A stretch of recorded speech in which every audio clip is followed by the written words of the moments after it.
الله وبركاته. وعليكم السلام ورحمة الله وبركاته.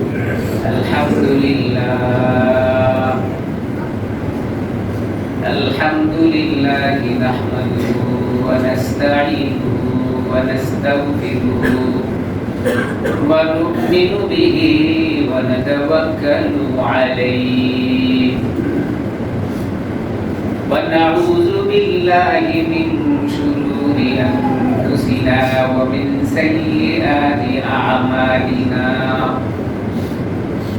من يهده الله فلا مضل له ومن يضلل فلا هادي له ونشهد أن لا إله إلا الله وحده لا شريك له ونشهد أن سيدنا وسندنا وحبيبنا وقريبنا وطبيب قلوبنا وإيمانا وأولانا ومولانا محمدا عبده ورسوله الذي أرسله بالحق بشيرا ونذيرا وداعيا إلى الله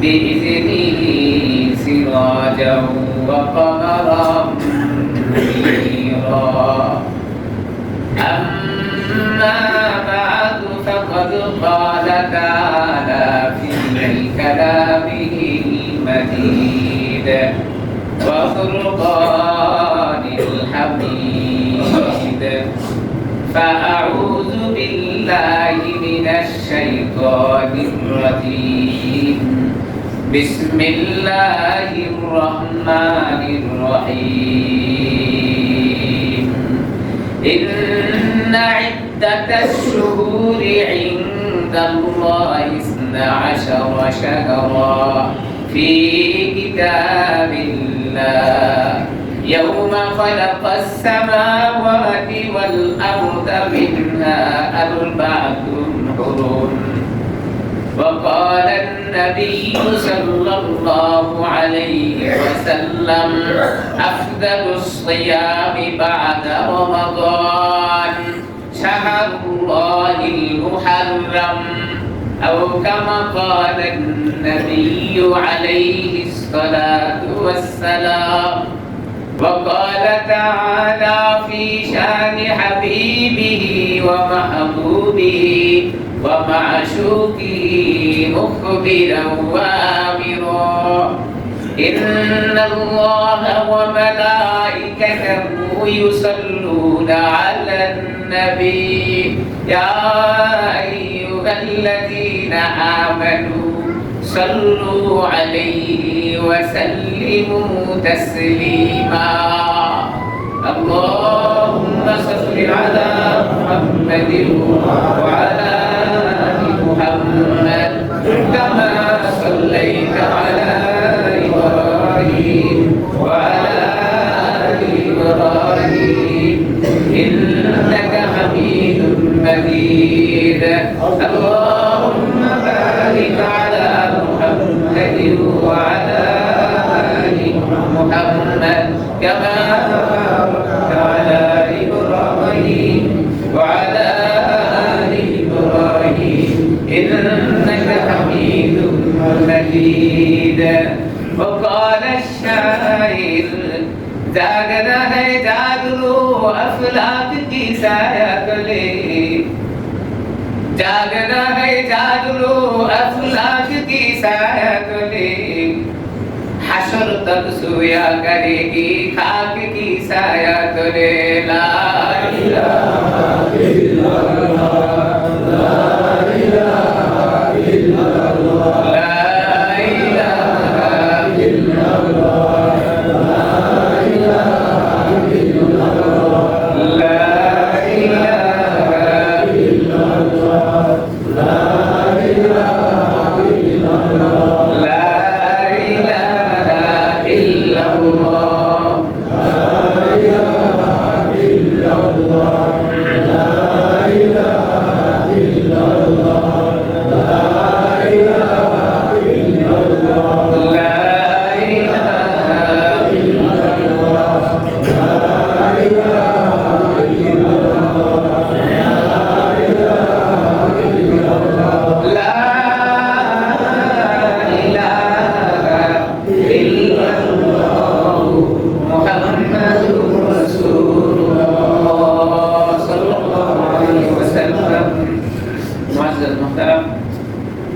কালিমাতে শুকর আদায় করি মহান মনিবের দরবারে, যিনি আমাদেরকে আরবি বছরের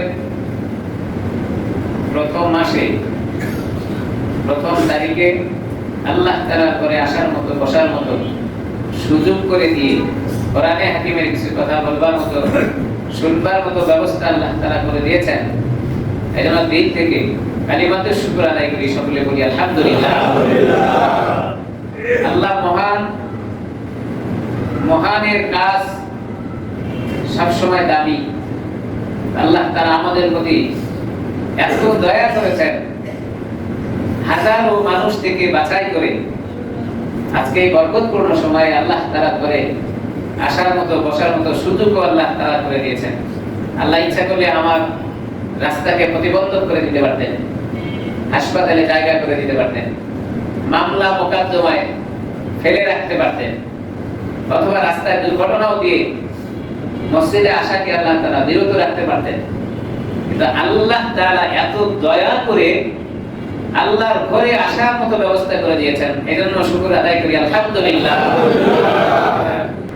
হাজারো মানুষ হাজারো ব্যস্ততায় পড়ে আছে, যাদের ধারণাই নাই যে আল্লাহ তাআলার ডাকে আমাকে সাড়া দিতে হবে। আজকে তো জুমার দিন, এটা তো মনে নেই তো নেই, তার যে দুনিয়ার জীবন ছেড়ে চলে যেতে হবে এমনটিও ধারণা থেকে হারিয়ে ফেলেছে। কেন যেন কোন মোহে পড়ে আল্লাহ তাআলার এই কথাগুলো দিল থেকে ভুলে যায়। শয়তান খুশি হয়, যে নাফরমানি করে সে নাচতে থাকে, যে তার দেখতে গায়ে তু দার তু কি গায়ে তু। আপনি যেদিকে তাকাবেন সেদিকে শুধু রবকেই দেখা যায়, যেদিকে তাকাবেন সেদিকে শুধু আল্লাহ তাআলাকে দেখা যায়। এরপরও যেন মানুষ ভুলে যায়। আফালা ইয়ানজুরুনা ইলাল ইবলি কাইফা খুলিকাত। কোন জিনিস দিয়ে আপনি আল্লাহ তাআলাকে চিনতে চান? কোন জিনিসের মাধ্যমে আল্লাহ তাআলার পরিচয় জানতে চান? আল্লাহ তাআলা আল্লাহর পরিচয়ের জন্য সব ব্যবস্থা করে রেখেছেন। মানুষ দেখলেই যেন আল্লাহ তাআলাকে জানতে পারে আর চিনতে পারে। আসমানের দিকে আপনি তাকাবেন তো আল্লাহর পরিচয় লাভ করা সহজ। জমিনের দিকে আপনি চলবেন আর হাঁটবেন তো আল্লাহর পরিচয় লাভ করা সহজ। আপনি আপনার 3.5 হাত বডির দিকে তাকাবেন তো আল্লাহ তাআলার পরিচয় লাভ করা সহজ। লা ইন শাকারতুম লা আযীদান্নাকুম ওয়া লা ইন কাফারতুম ইন্না আযাবী লাশাদীদ। আল্লাহ তাআলা আফসোস করে বলেন, বান্দা তুমি কি একবারও তাকাও না? তুমি তোমার শরীরের দিকে তাকালেই তো আমাকে চিনতে পারো। এজন্য মাঝে মধ্যে বলি, সবচেয়ে বড় নিয়ামতটা আমার কাছে আল্লাহ তাআলা দিয়েছেন, আমি খেতে পারি আর হজম করতে পারি। সুবহানাল্লাহ। এটা আপনি এটা বের করতে পারলেন না, বলেন এর চেয়ে অশান্তি পৃথিবীতে আর কিছু নেই। অনেক মানুষ আছে খাওয়ার পরে এটা বের করার জন্য মেডিসিন প্রয়োগ করে, ডাক্তারের কাছে দৌড়ায়, বের হচ্ছে না। আর আল্লাহ তাআলা আপনার প্রতি আমার প্রতি কি পরিমাণ দয়া করেছেন, আপনি খাইলেন আবার সেটা বের করার ব্যবস্থা আল্লাহ তাআলা করে রেখেছেন। কিচ্ছু করতে হচ্ছে না, সহজ পদ্ধতিতে আল্লাহ তাআলা বের করে দিয়েছেন। আপনি কেন শুকরগুজারি করবেন না? কিভাবে ভুলে যাবেন? কাইফা তাকফুরুনা বিল্লাহ। আল্লাহ তাআলা আফসোস করে বলেন, বান্দা কুফরি কিভাবে করো? কুফরি তোমাকে করতে বলে কে? কোন পথে তুমি হাসছো? কুফরি করছো আমার সাথে, নাফরমানি করছো আমার সাথে। চোখের সামনে হাজারো নমুনা রয়েছে। শক্তিধররা দুনিয়া থেকে চলে গেছেন, মেধা বুদ্ধিওয়ালারা দুনিয়া থেকে চলে গেছেন, নিস্ত নাবুদ করে দিয়েছে যাদের চিহ্ন পৃথিবীতে আল্লাহ তাআলা রাখেন নাই। ইয়ে ইবারত কি যা হ্যায় তামাশা নেহি হ্যায়। দুনিয়াতে আল্লাহ তাআলা এগুলোকে স্মৃতিচারণ করে রেখেছেন, মানুষ যেন দেখে দেখে শিখে, মানুষ যেন দেখে দেখে তার জিন্দেগিটাকে পরিবর্তন করার জন্য চেষ্টা করে। হাজারো নমুনা স্মৃতি আল্লাহ তাআলা রেখে দিয়েছেন। আপনি জানেন পৃথিবীতে সবচেয়ে দামি করে একটি মসজিদ নির্মাণ করলেন, যেটা আল্লাহর ঘর বলা হয়। সমস্ত মসজিদগুলোই আল্লাহর ঘর, কিন্তু কাবাকে আল্লাহ তাআলা নির্দিষ্ট করে আল্লাহর ঘর বলেছেন, যাকে বাইতুল্লাহ বলে, আল্লাহর ঘর।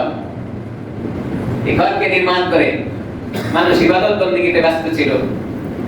একটি সময় ওই ঘর পছন্দ করে নাই, হাতি সে লালন পালন করতো, শক্তিধর হাতি। আব্রাহা চিন্তা করলো এই কাবাঘর এখানে রাখা যাবে না, এটাকে ভেঙে দিতে হবে। তো সিদ্ধান্ত নিল, হস্তি বাহিনী যাকে হাতিওয়ালা বলা হয়, এদেরকে নিয়ে কাবাঘর ভেঙে দেওয়ার জন্য সিদ্ধান্ত নিল। আল্লাহ তাআলা কুদরতি হাসেন, আরে তোমার হাতির শক্তি বেশি না আমার হুকুমের শক্তি বেশি? আব্রাহাম বাহিনী তারা তার হাতি নিয়ে সে কাবাঘরকে ভাঙার জন্য তৈরি নিল। আল্লাহ তাআলা কুদরতি হাসলেন। সিদ্ধান্ত নিলেন জবাব দিতে হবে, উচিত জবাব। খেলা যেমন খেলবে, খেলার মাঠেও জবাব দিতে হবে। এজন্য আল্লাহ তাআলা এক ঝাঁক পাখিকে নির্দেশ দিলেন, তোমরা কাবা ঘর ভাঙতে আসছে যারা, এদেরকে জবাব দেওয়ার জন্য তৈরি হও। তোমাদের ঠোঁটের ভিতরে ছোট্ট ছোট্ট পাথর কণা নিয়ে আসো, আর উপরে তোমরা উঠতে থাকো। হাতিগুলো যখন আমার ঘরের সাথে এসে পিঠ লাগিয়ে দিবে, আস্তে করে পাথরটা তুমি উপর থেকে ছেড়ে দিবে, পড়বে হাতির পিঠের উপরে, বের করে দেব আমি আল্লাহ তাআলা নিজ দিয়ে। সুবহানাল্লাহ। আলাম তারা কাইফা ফাআলা রাব্বুকা বিআসহাবিল ফিল। নবীকে আল্লাহ তাআলা স্মরণ করে দেন, ও নবী আপনি কি দেখেননি, আলাম তারা আপনি কি দেখেননি যে আমি হস্তি বাহিনীদেরকে কেমন করে জবাব দিয়েছি।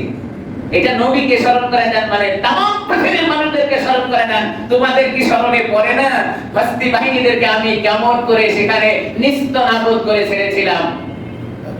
আলাম তারা কাইফা ফাআলা রাব্বুকা বিআসহাবিল ফিল।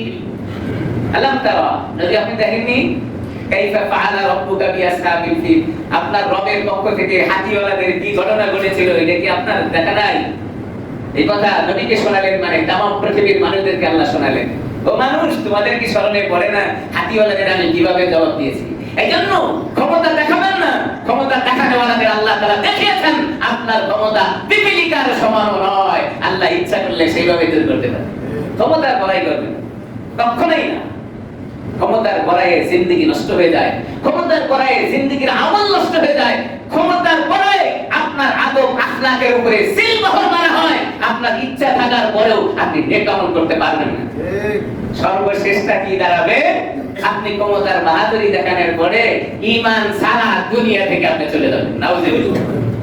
ভাই সবচেয়ে দামি কোন জিনিস? ঈমান। সবচেয়ে দামি জিনিসের নাম হলো ঈমান।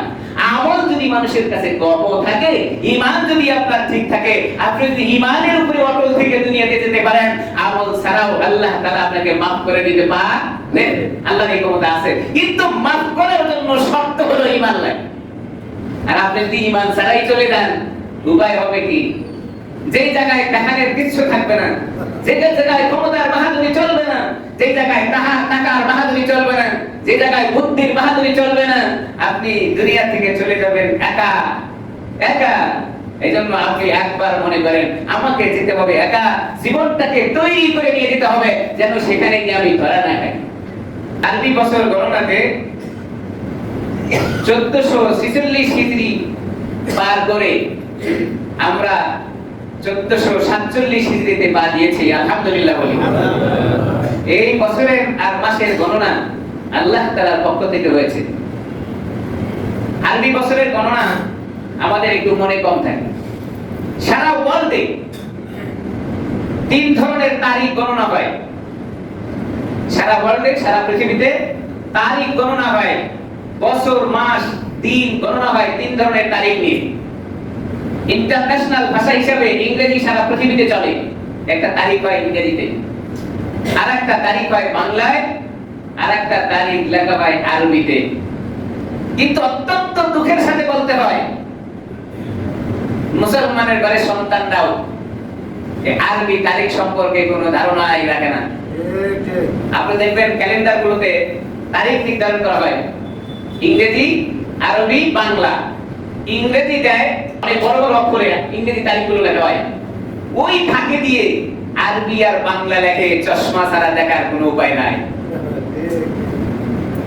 আমাদের দেশে ইসলামের নাম বলে এরকম কিছু সংগঠন আছে যারা ইসলামী ক্যালেন্ডার তৈরি করে, সেখানেও তারা আরবি সংখ্যাটা বসায়, চশমা দিয়ে দেখতে হয়। এখান থেকে বোঝা যায় যে আমাদের কাছে ইসলাম কতটুকু গ্রহণযোগ্য। এখান থেকে আমরা জানি যে আমরা ইসলামের প্রতি কতটুকু আগ্রহ পোষণ করি। আরবি তারিখটাও চশমা দিয়ে দেখতে হয়। অন্যান্য রাষ্ট্রে ইংরেজি চলে, সেখানে চশমা দিয়ে দেখার সুযোগ আছে, কিন্তু যেখানে 90% মুসলমান বসবাস করে সেখানকার ক্যালেন্ডার যদি আরবি চশমা দিয়ে দেখতে হয়, তাহলে আমাদের ইসলামের প্রতি কতটুকু ধারণা। আমার ভাইরা, এই আরবি বছর গণনার ক্ষেত্রে সাল, সন, বছর এগুলো গণনা আমরা কোথা থেকে পেলাম, কখন থেকে শুরু হয়েছে? রব্বে কারীম কোরআনে হাকিমের ভিতরে স্পষ্ট ভাষায় জানান মাস তারিখ গণনা যখন থেকে আল্লাহ তাআলা আসমান আর জমিনকে সৃষ্টি করেছেন তখন থেকেই আল্লাহ গণনা দিয়েছেন। ইন্না ইদ্দাতাশ শুহুরি ইনদাল্লাহি 12 শাহরা, নিশ্চয় মাসের গণনা 12টি মাস আল্লাহ তাআলার পক্ষ থেকে নির্ধারিত। আল্লাহ তাআলা এই 12টি মাসের গণনা শুরুতে দিয়েছেন। এর ভিতরে ফি কিতাবিল্লাহ, যা আল্লাহ তাআলার কিতাবের ভিতরে বর্ণিত হয়েছে, ইয়াউমা খালাকাস সামাওয়াতি ওয়াল আরদ, তখন থেকে শুরু হয়েছে। আল্লাহ তাআলা যখন আসমান আর জমিনকে সৃষ্টি করেছেন তখন থেকেই এই 12 মাসের গণনা আল্লাহ তাআলা দিয়েছেন। ইন্না আরবাআতুম হুরুম, তাই আসমান আর জমিন সৃষ্টি করার পরে 12 মাসের গণনা দিয়েছেন। এরপরে ওই 12 মাসের ভিতরে 4টি মাসকে আল্লাহ তাআলা সম্মানিত করেছেন। 4 মাস আল্লাহ তাআলা সম্মানিত করেছেন 12 মাসের ভিতরে, 12 মাসই সম্মানী।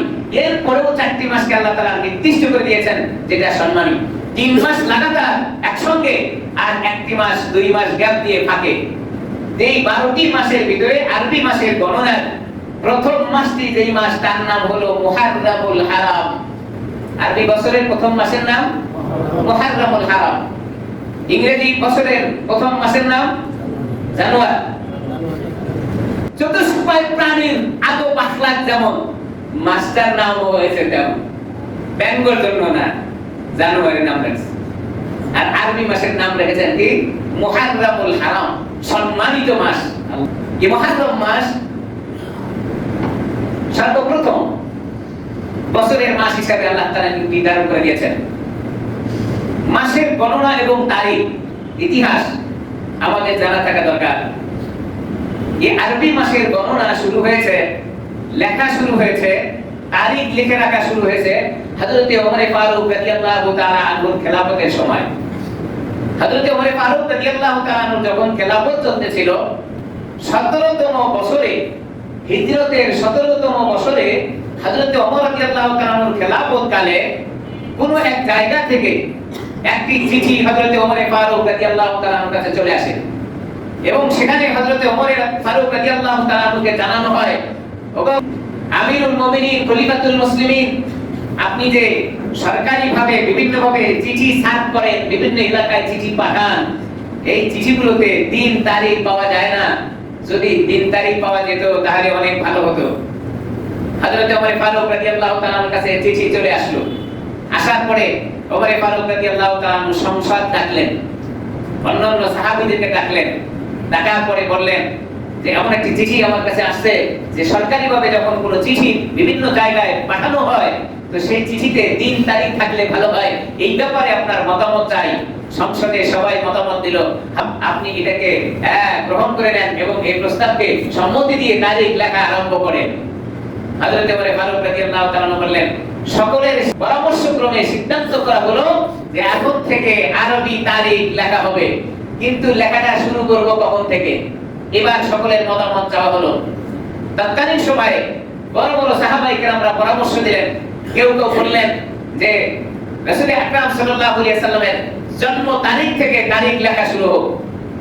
কেউ কেউ বললেন যে হুজুর আকরাম সাল্লাল্লাহু আলাইহি সাল্লাম মক্কা থেকে মদিনায় হিজরত করেছেন, এটা মানুষের কাছে অত্যন্ত গুরুত্বপূর্ণ একটি সাবজেক্ট বিষয়, কাজেই হিজরত যখন থেকে করেছেন তখন থেকেই তারিখ লেখা হোক। সর্বসম্মতিক্রমে সিদ্ধান্ত হলো হুজুর আকরাম সাল্লাল্লাহু আলাইহি সাল্লাম যখন মক্কা থেকে মদিনায় গেলেন এই তারিখকে সামনে রেখে এবার আরবি বছরের তারিখ লেখা শুরু হলো। সেটা হলো আরবি বছরের দ্বিতীয় বছর হিজরি সন। এই সময় থেকে তারিখ লেখা শুরু হয়েছিল। এই ছিল আরবি তারিখের সংক্ষিপ্ত আকারের ইতিহাস। এই বছরটা শুরু হয়েছে 1447 আরবি হিজরি। আজকে আরবি বছরের প্রথম মাস মুহররম মাসের 1 তারিখ। আজকে বছরের প্রথম দিন জুমার দিন। জুমার দিন দিয়ে বছর শুরু হলো। আল্লাহ তাআলার কাছে আমরা বলতে থাকবো, আল্লাহ এই বছরটি যেন আমাদেরকে আল্লাহ সফলতা দান করেন। আমিন। বিগত বছরের পাপ রাশি যেন আল্লাহ আমাদেরকে ক্ষমা করে দেন।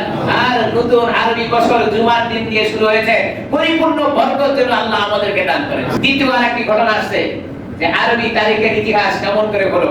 হযরত ওমর ফারুক রাদিয়াল্লাহু তাআলার কাছে একটি দলিল পেশ করা হলো, দলিল, দস্তাবেজ, দলিল, কাগজ। তো কাগজটি নিয়ে যাওয়ার পরে হযরত ওমর ফারুক রাদিয়াল্লাহু তাআলা এই কাগজটা দেখলেন, এখানে শুধুমাত্র শাবান মাসের নাম উল্লেখ করা আছে। শাবান মাস। হযরত ওমর ফারুক রাদিয়াল্লাহু তাআলা বুঝতে পারলেন না যে এই শাবান মাসটা কোন বছরের শাবান মাস, কোন সনের, শুধু মাস তো লেখা আছে কিন্তু বছর তো লেখা নেই। হযরত ওমর ফারুক রাদিয়াল্লাহু তাআলা সংসদে প্রস্তাব পেশ করলেন যে আমার কাছে এমন দলিল আছে, দলিলের ভিতরে শুধু শাবান মাস লেখা, এটা কোন বছরের শাবান তা তো জানা নাই, যদি সাল লেখা থাকতো তাহলে অনেক ভালো হতো। আপনারা সবাই প্রস্তাবে ভোট দিন কোন সাল উল্লেখ করলে ভালো হয়। হযরত ওমর ফারুক রাদিয়াল্লাহু তাআলা এই কথায় সাহাবায়ে কেরামরা মতামত দিলেন এবং বললেন হযরত ওমর এখন থেকে সাল তারিখ লিখে রাখা হবে।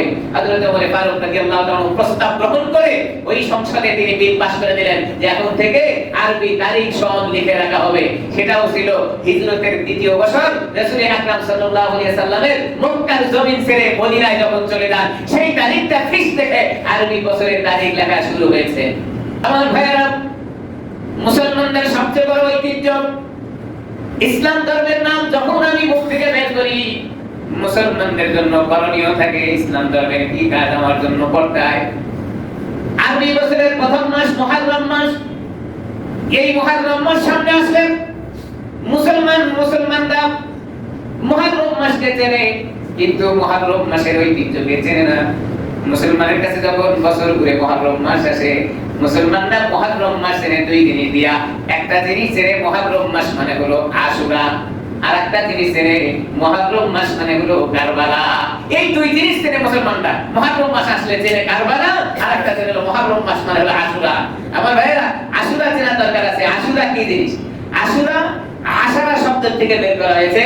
আশারা মানে 10, আশুরা মানে হলো দশমতম তারিখ। আরবি বছরের কোন মাসের দশমতম তারিখে আশুরা বলা হয়।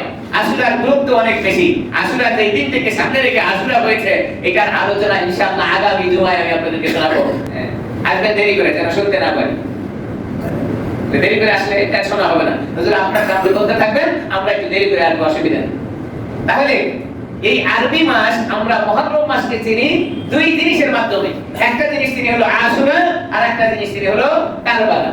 আসলে আশুরা আর কারবালা এই দুইটা জিনিস দিয়া মুহররম মাসের আর কিছু নাই। হ্যাঁ, এই দুইটা তাৎপর্য আছে, গুরুত্ব আছে। এটার আলোচনা সামনে আসলে আমাদের দিল তাজা হবে, এটাও ঠিক আছে। কিন্তু মুহররম মাস আর আশুরা আর কারবালা এটা ভিন্ন ভিন্ন জিনিস। আশুরা, কারবালা, মুহররম এগুলো ভিন্ন জিনিস। তাহলে আশুরা আশারা থেকে, আশারা মানে 10। আশারা এই শব্দটা আমাদের কাছে খুব পরিচিতি না হলেও যারা হজে যান, উমরায় যান তারা খুব তাড়াতাড়ি কিছু না শিখলে দুইটা শব্দ হাজী সাহেবরা এবং উমরা থেকে ফিরে আসার পরে তারা জানতে পারে। কিভাবে? আপনি যখন রাস্তায় বের হবেন দেখবেন রাস্তার মোড়ে মোড়ে দোকানপাট নিয়ে বসে থাকে, কাপড়, আতর, রুমাল, বেসোয়া, টুপি এগুলো নিয়ে তারা বসে থাকে রাস্তায়। এবং ওই জিনিসগুলোর দাম একটা ফিক্সড প্রাইস, সেটা হলো 5 টাকা বা 10 টাকা।